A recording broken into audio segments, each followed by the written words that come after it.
Alhamdulillah, puji syukur kita panjatkan kepada Allah Subhanahu wa taala, Tuhan Yang Maha Esa yang senantiasa melimpahkan rahmat dan hidayahnya kepada kita semua. Sama-sama kita syukurkan kepada baginda Nabi Muhammad SAW. Undangannya kita diskusi ya. Diskusi rapot dibagikan, ada kepuasan dari orang tua merasa puas, berarti kan tingkat ketercapaiannya tinggi. Nah, di balik itu juga berarti yang apalagi yang harus kita tingkatkan lagi kalau memang ada kekurangan. Ya. Jadi untuk itu mungkin kita awali dari Bapak Ibu wali kelas ya, yang mau laporan ya. Kan di sini kalau siapa aja yang mau laporan silakan ya. Ya, jadi misalkan dari kelas 9 dulu perwakilan silakan, siapa yang kelas 9? Alhamdulillah tadi pada saat pembagian rapor paling kendalanya itu masalah keluarga, Pak. Jadi ketika saya berbagi rapor, ada orang tua yang malah curhatnya masalah anaknya. Yang hari Senin kemarin tertangkap merokok, Pak, di Masjid Al Mubarak sana. Terus menurut Ipan, lah saya kan nggak pakai baju sekolah, Bu. Saya kan pakai baju kaos. Kenapa saya mesti dikasusi? Nah, terus saya sampaikan, walaupun kamu nggak pakai baju sekolah, tetapi kan kamu masih terdaftar dalam siswa SMP 261. Dan di siswa SMP 261 itu, kalau kamu terdaftar di situ berarti belum bisa merokok, saya gituin, Pak, gitu. Jadi tadi orang tuanya memang sempat nangis, Bu, saya mohon untuk Ipan nanti jangan sampai dicabut KJP-nya seperti itu. Kalau itu Pak nanti menurut nikah saya seperti itu, Pak. Juga ya, maka KJP takut juga ya. Iya, dia takut juga. Jadi tadi sampai mamanya nangis itu, Pak, gitu. Iya. Oke, terima kasih. Jadi kalau saya baru berawal Pak, jadi berpisah orang tua. Sampai kemarin kasih anaknya diculik Pak di depan. Jadi anaknya berangkat sekolah. Iya. Diculik bapaknya, diculik dibawa ke pulau. Kemarin. Ya terus kemarin, kenapa sekarang masih deadlock? Karena belum finish. Ibunya pengen di TPK, bapaknya pengen dibawa terus di pesantren ini belum kelar. Jadi ini mohon maaf pada semuanya termasuk guru ya. Farhan ini. Kelas 8, ada kelas 8 siapa? Obi. Ada TPK atau sama? Kelas 8 ada mas? Ya, alhamdulillah tadi kayaknya lancar. Perhatikan. Kalau memang benar-benar dia berangkat ke sekolah, dipastikan. Nah, Ibu silakan aja hubungi saya kan ada nomor saya saudara Ibu konfirmasi. Tadi saya di kelas selain cek tentang tugas anak, apa yang anak-anak tadi lakukan di rumah dengan handphonenya. Saya mendapatkan laporan ada beberapa anak yang menyalahgunakan penggunaan handphone. Saya belum melihat, tapi Pak Fahim sudah menemukan. Jadi saya menekankan itu sama orang tua. Orang tua ada yang bilang, Pak, itu anaknya mau privasi. Saya menegaskan bahwa tidak ada privasi Bu untuk anak-anak pada orang tuanya sendiri. Karena saya beberapa kali menemukan, saya dipanggil ke ruang BK, anak-anak saya itu dipanggil karena kasus Pak dengan orang yang tidak dikenal, kemudian foto mengirimkan bagian tubuh kepada orang lain yang tidak dikenal, kemudian dijadikan bahan ancaman melibatkan guru lain ada Pak belum lama, kemudian ada ujaran kebencian juga, kemudian ada asusila juga ya. Jadi saya menekankan tolong untuk dicek berkala, jangan sampai anak-anak tidak dikontrol seperti itu Pak. Terima kasih Pak. Untuk di kelas 8A tadi ada dua pembahasan yang hampir semuanya saya kasih tahu. Yang pertama adalah untuk kemampuan dasar anak.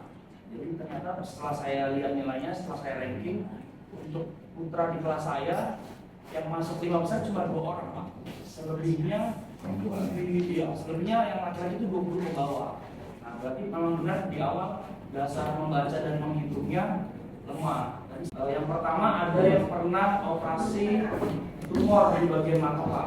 Sudah diangkat ternyata tumornya mulai muncul lagi karena makanannya nggak dijaga, pola hidupnya nggak dijaga, jadi mulai muncul. Nah ternyata dia sering kontrol. Saya udah konfirmasi Bu, kalau kontrolnya dipindahkan ke weekend atau di jam pulang sekolah bisa atau enggak. Ternyata untuk case itu nggak bisa. Jadi nanti dia akan sering izin untuk kontrolnya itu karena di SCM. Di kelas 41 itu ada satu mata pelajaran yang nilainya di harian ketiga silang semua dan rata-ratanya di bawah KKM semua. Hampir satu kelas Satu satu. satu pelajaran tertentu. Itu aja Pak. Ya itu tadi dikeluhkan sama Sama orang orang tua ya, jadi orang tua. Terima kasih. Anak bosan karena itu aja gitu kan. Nah, ini kan masalah buat kita kan. Artinya berarti apa? Pelayanan kita menjenuhkan buat anak-anak, kan artinya seperti itu ya. Apa yang harus kita lakukan dengan apa istilahnya? Dia ada anak yang bicara seperti itu. Ya. Walaupun bisa hanya 1 atau 2 orang, mungkin hanya 1 2 orang yang berani ngomong gitu kan, yang lainnya nggak berani gitu. Kadang-kadang kan bisa juga terjadi seperti itu. Oke, jadi nanti berarti kan ini yang PR kita, ya, PR yang pertama itu, yang bagaimana kita supaya ada apa di depan anak-anak itu jangan membuat anak jadi bosan. Pak Dewa aja yang sudah ngatur sendiri, saya juga. Karena lebih cenderung kasih tantangan yang sebenarnya kalau saya bilang gimana ya Pak, bukan di umurnya. Jadi kadang suka nantang. Kalau saya di lab ya, mereka kan lebih semangat kalau di lab. Ya sudah bikin gambar-gambar sendiri. Saya sih lagi bicara sama Kak Arif, gimana kalau kita arahkan ke dulu kalau nggak salah. Ada ekskul berarti ya, bikin ekskul atau apa? Bukan Pak Ajis itu, Pak Ajis ketua MGB pernah bilang sama saya tuh nanti kita belajar anak-anak itu dengan menggunakan game, bukan membuat game, tapi nyuruh anak untuk main game. Gamenya itu Minecraft. Jadi anak-anak itu kan balok-balok Pak, balok-balok itu kan kita bisa buat. Nah, karena itu dia bentuknya game. Jadi kalau misalkan coba buat segitiga, bisa nggak buat segitiga? Segitiga yang berarti kan dia cuma bangun datar, bukan bangun ruang. Segitiga aja, bisa nggak bikin kan? Cuma duduk, terus menghitung. Coba tulis 3 tambah 3. Sebenarnya bukan nanti Pak. Iya ya. Justru sekarang gitu kan. Iya. Kan kalau kita pelatihan, kalau itu sering kan ikut pelatihan kan. Ya. Kalau ikut pelatihan, bukan ini kan kalau ikut pelatihan, beri materi narasumber, apakah mau menghubung kita di sini banyak itu juga kan? Oke, terus langsung tahu kasih kertas apa bikin note ya. Dia mau bikin isi langsung tempel. Udah jadi pembahasan gitu. Nah, kayak nggak kerasa itu daur itu. Mungkin Bapak Ibu juga sama pelajaran apapun ya. Misal mau pelajaran apa PKN ya apa sekarang misalnya apa tinggal kasih itu pendapat masing-masing akan keluar akan muncul. Tetapi kalau ditanya diem. Tetapi ketika kita kasih kertas untuk menuliskan udah. Nah dari situ kita baca satu-satu. Inilah permasalahan dan ini akan kita bahas. Atau setelah kamu baca itu silakan kamu bikin jawaban, mau jawab yang mana tempel lagi. Akan muncul tuh ya, pendapat-pendapat anak-anak sebenarnya. Jadi anak-anak yang tadinya pasif juga akan ikut ya. Sehingga kalau misalkan ada seperti itu, nanti kurikulum akan menganggarkan kita butuh kertas apa sticky note itu berapa. Nggak apa-apa di RKS banyak nggak masalah.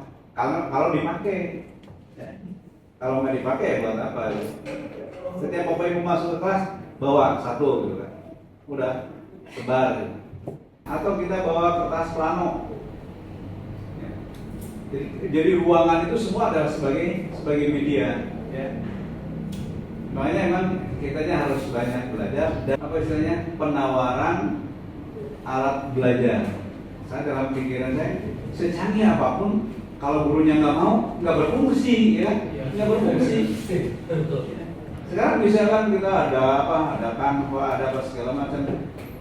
Jadinya Canva itu hanya menggantikan kita aja, cuma les gitu kan.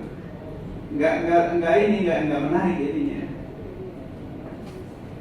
Sebaliknya, guru nggak punya alat seperti itu tapi mampu ya, membuat pelajaran itu menarik, itu akan lebih baik. Kalau terus Bapak Ibu, ya sampai terasa panas. Panas serba ini kan kepala ya, biar hangat, enak banget kan. Iya, refleksi ya. Coba sekarang gosok-gosok lagi Bapak Ibu, gosok-gosok, terus semakin kencang lagi terus. Terus Bapak Ibu, sekarang silakan pegang dagu Bapak Ibu. Dagu.